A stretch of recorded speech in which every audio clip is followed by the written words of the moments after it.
Jom kita masak Prego Bolognese pasta. Sangat sedap, mudah dan cepat untuk dibuat. Jom kita start.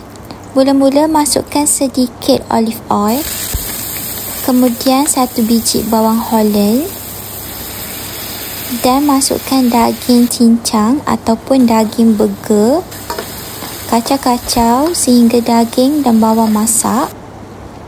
Kemudian masukkan 1 tin sos Prego. Tak kisah nak pakai brand apa. Prego Bolognese. Dan separuh tin air. Masukkan oregano leaf, rosemary dan juga mixed herb. Kacau-kacau sehingga sebati.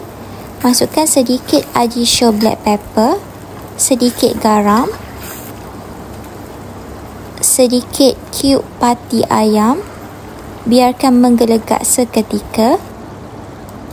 Masukkan cheese. Nak pakai cheese apa? Tak kisah. Saya pakai 3 cheese slice. Boleh rasa dah sedap ke belum. Prego Bolognese kita is done. Dan kat sini saya guna pasta Buddies pasta. Okay, budak-budak sangat suka makan Buddies pasta ni. Okay, boleh hidang. Siap untuk dihidang. And selamat menjamu selera. Nak sedap, korang boleh tabur lagi cheese dekat atas.